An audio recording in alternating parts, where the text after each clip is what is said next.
السلام علیکم۔ ہم نے وحدت ادیان پہ گفتگو شروع کی ہوئی تھی، اور گزشتہ ویلاگس میں ہم نے تمہیدی طور پر کچھ اس کے مختلف مفاہیم پر گفتگو کی تھی، اور آپ کو یہ بتایا تھا کہ ریلیجس پلورلزم کا جو لفظ ہے، جس کو اردو میں مذہبی تکثیریت کہا جاتا ہے، یہ کتنے مفاہیم پر اس کا اطلاق ہوتا ہے، اور ان مفاہیم میں سے وہ مفہوم جس کو ہمارے ہاں عام طور پر وحدت ادیان کہا جاتا ہے،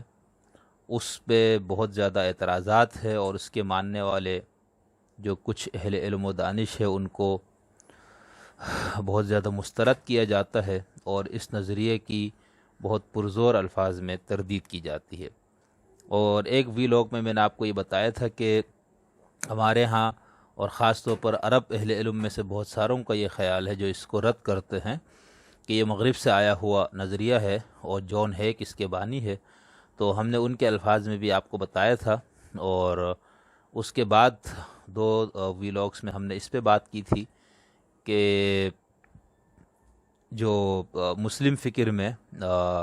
جن کی طرف یہ منسوب ہے، اگر ہم ان کو دیکھیں، شیخ اکبر محی الدین ابن عربی اور مولانا رومی، اسی طرح جو لوگ وحدت ادیان پر تنقید کرتے ہیں یا اس کو رد کرتے ہیں، تو ان کا یہ خیال ہے کہ یہ وحدت الوجود جو ہے صوفیاء کرام کا، یہ ایک ایسا نظریہ ہے جو آپ کو لامحالہ وحدت ادیان کی طرف لے کر جاتا ہے۔ تو جن لوگوں نے وحدت الوجود پہ تنقید کی ہے یا اس نظریے کو رد کیا ہے، تو انہوں نے اس پر ایک یہ اعتراض بھی کیا ہے کہ اس کی وجہ سے وحدت ادیان کا تصور سامنے آتا ہے۔ تو ہم نے آپ کو یہ بتایا کہ خود مسلم اہل دانش میں کتنے لوگ اس کے قائل ہے، اس میں سے ہم نے چند کے نظریات اور ان کا جو بنیادی جو ان کا اس حوالے سے جو ان کا نقطہ نظر تھا وہ ہم نے آپ کو بتانے کی کوشش کی۔ تو اس میں شیخ اکبر، مولانا رومی کے ساتھ ساتھ ہم نے مولانا ابوالکلام آزاد کے حوالے سے ہی بات کی تھی، اور یہ بتایا تھا کہ کچھ لوگ یہ سمجھتے ہیں کہ وہ وحدت دین کے قائل تھے، وحدت ادیان کے نہیں، جبکہ بہت ساروں کا خیال یہ ہے کہ وہ وحدت ادیان ہی کے قائل تھے، جس کو غیر اسلامی نظریہ کہا جاتا ہے۔ اور مولانا ابوالکلام آزاد کی اپنی کتاب ام الکتاب جو اور باقی جو ان کا ترجمان القرآن ہے، اس میں اس حوالے سے بہت زیادہ اقتباسات لوگوں نے پیش کیے، تو ہم نے ضروری نہیں سمجھا کہ ہم ان کی اپنی کتابوں سے وہ اقتباسات پیش کریں، کیونکہ جن اہل علم اور اہل دانش نے ان پہ تنقید کی ہے اور ان پہ کام کیے ہے، تو ہم نے ان کے نظریات بتا دیے تاکہ ایک مستند بات سامنے آئے، کیونکہ ہم بات خود کریں گے ان کے اقتباسات پیش کر کے تو کہا جا سکتا ہے کہ یہ تو آپ نے ان کا مفہوم یا مراد یہ نہیں جیسے کہ ان کے بارے میں کہا جاتا ہے۔ تو ہم نے یہ بات کی، اور اس کے بعد ہم نے ہمارے پاکستان کے ایک بہت بڑے قرآنی دانشور علامہ رحمۃ اللہ طارق صاحب کا نقطہ نظر بھی پیش کیا۔ تو ہم آگے کی ویلاگس میں کچھ مزید اہل علم و دانش کا اس حوالے سے جو نظریہ ہے وہ پیش کریں گے، اور ان لوگوں نے جن کے جو استدلال ہے ان کا، اس میں بنیادی طور پر انہوں نے کئی آیات سے اس پہ استدلال کیا ہے،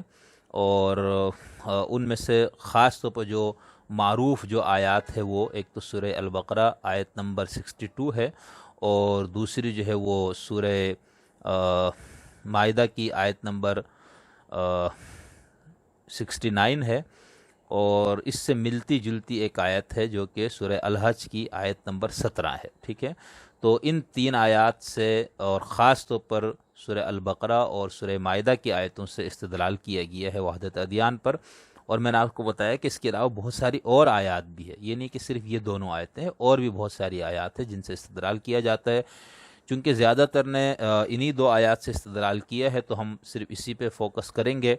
اور جن اہل دانش نے ان آیات کو بنیاد بنا کر یہ نظریہ پیش کیا، ہم ان کا نقطہ نظر آپ کے سامنے پیش کریں گے۔ لیکن اس سے پہلے ضروری ہے کہ وہ آیات پیش کروں، ان کا ترجمہ اور اس کی جو روایتی تفسیر ہے وہ آپ کو بتا دوں، تاکہ آپ کو یہ اندازہ ہو کہ خود روایتی جو تفسیر ہے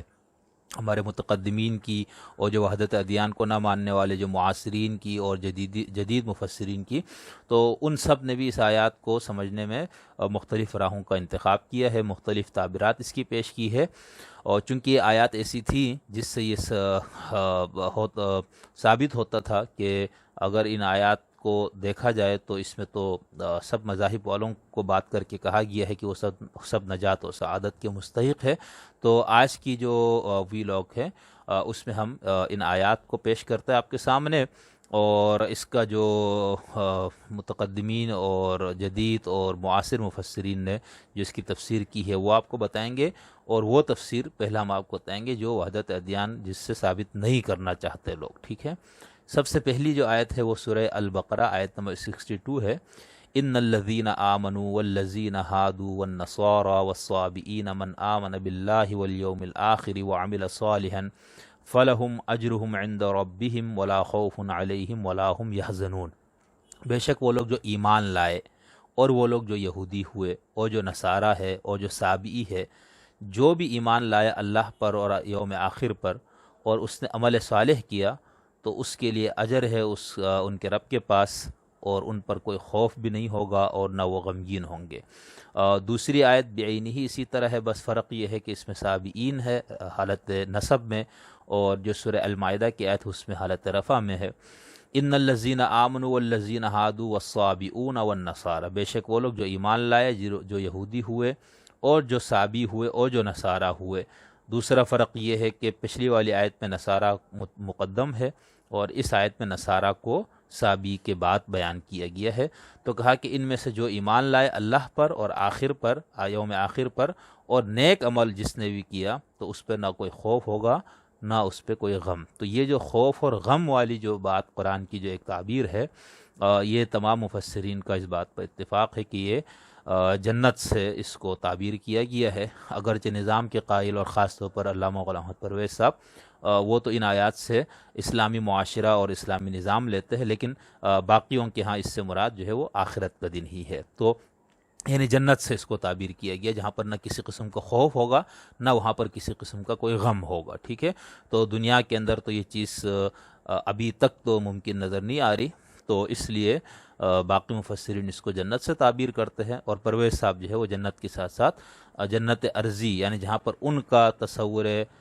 قرآنی حکومت قائم ہو، تو وہ کہتے ہیں اس معاشرے کی بھی یہ خوبی ہے۔ خیر، تیسری آیت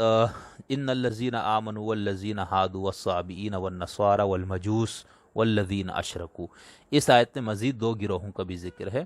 اور اس آیت کا جو انداز ہے وہ گزشتہ دو آیات سے تھوڑا سا مختلف ہے۔ بے شک وہ لوگ جو ایمان لائے اور جو یہودی ہوئے اور جو سابی ہے اور جو نصارہ اور مجوس ہے، اور وہ لوگ جنہوں نے شرک کا راستہ اختیار کیا،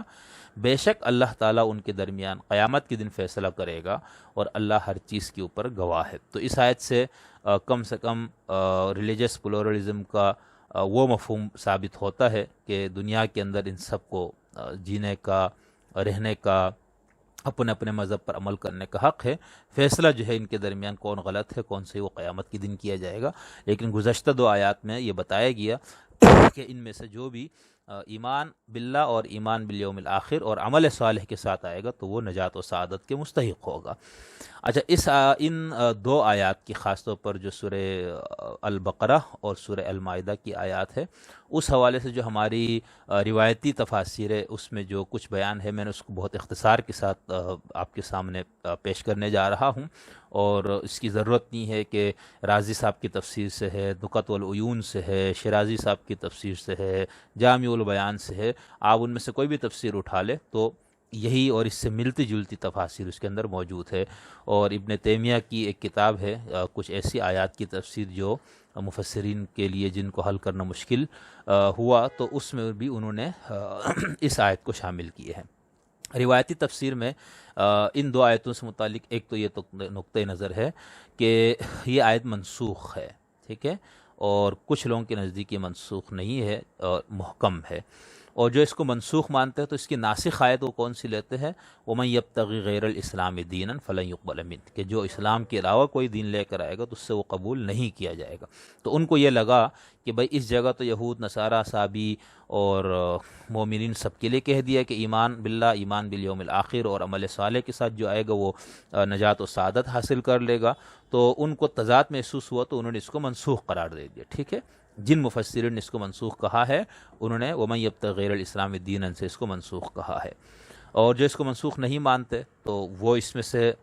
ایک رائے ان تفاسیر سے متعلق یہ ہے کہ ان آیات میں قبل از اسلام جو مذاہب ہے ان کی بات ہو رہی تھی، یعنی حضور اکرم کی بعثت سے پہلے ان مذاہب کے ماننے والوں نے اگر ایمان باللہ، ایمان بالیوم الآخر اور عمل صالح کا راستہ اختیار کیا تو ان کے لیے نجات ہے۔ اسلام کے آنے کے بعد چونکہ ادیان منسوخ ہے تو اس لیے اب وہ ادیان والے نجات یافتہ نہیں ہوں گے۔ اس کے لیے ایک شان نزول کی ایک روایت ہے، اس سے بھی استدلال کیا جاتا ہے، حضرت سلیمان فارسی سے منسوب ہے۔ ٹھیک ہے، تو ایک تو یہ نظریہ اس کی ایک تعبیر ہے۔ دوسری تعبیر یہ ہے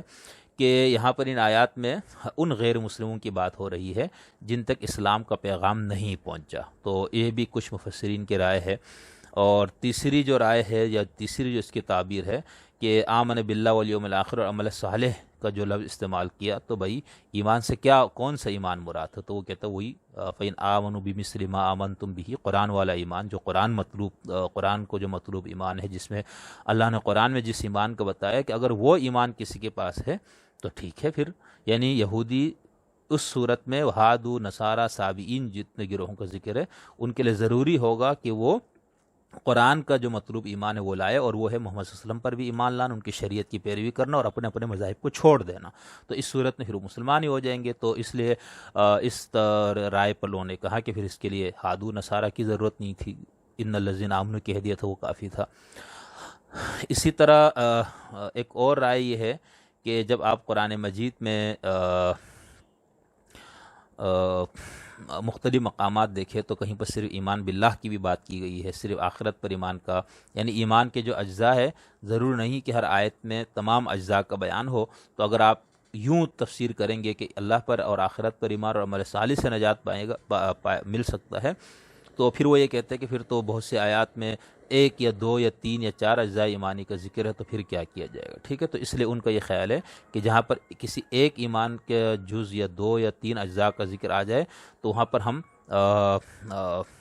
یہی تصور کریں گے کہ اس سے مراد تمام اجزاء ایمان ہے، تو یہاں پر نبوت محمدیہ پر ایمان لانا اور حضور صلی اللہ علیہ وسلم کو خاتم النبیین ماننا بھی شامل ہے۔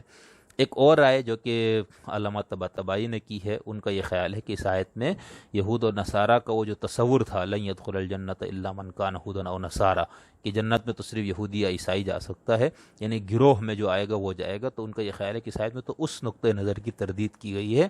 نہ یہ کہ اس کے اندر یہ بتایا گیا ہے کہ آپ کے لیے مسلمان ہونا، اسلام لانا ضرور نہیں ہے، بلکہ محض گروہ کے ساتھ وابستگی کو نجات کا جو ذریعہ سمجھا جاتا تھا، قرآن مجید نے اس نقطۂ نظر کی تردید کی۔ تو یہ ان آیات کو میں نے آپ کے سامنے پیش کیا، ان کی روایتی تفسیر جو اس کے اوپر مختلف تعبیرات ہیں جو میرے علم میں آئی وہ میں نے آپ کے سامنے پیش کی۔ اب ہم کچھ ایسے اہل علم و دانش، کچھ مسلم اسکالرز اور شیعہ سنی دونوں طبقوں سے آپ کے سامنے پیش کریں گے جنہوں نے انہی آیات سے استدلال کر کے یہ تصور پیش کیا ہے کہ خدا کے ہاں نجات و سعادت کے لیے، آخرت میں کامیابی کے لیے، حصول جنت کے لیے آپ کا اسلام کو قبول کرنا ضروری نہیں ہے، بلکہ آپ اپنے اپنے مذہب پہ رہتے ہوئے اگر ایمان باللہ، ایمان بالیوم الآخر اور عمل صالح کا آپ ذخیرہ لے کر آئیں گے تو آپ نجات پائیں گے۔ اس کے لیے آپ کو مذہب تبدیل کرنے کی ضرورت نہیں ہے۔ اسی کو وحدت ادیان کہا جاتا ہے، یعنی ہر مذہب والا اپنے مذہب پہ رہتے ہوئے ان تین شرائط کو اگر وہ پورا کر لے تو وہ نجات و سعادت کے مستحق ہے۔ اب ہم اگلی ویلوگس میں کچھ اہل علم و دانش کی آراء انہی کے الفاظ میں پیش کرنے کی کوشش کریں گے۔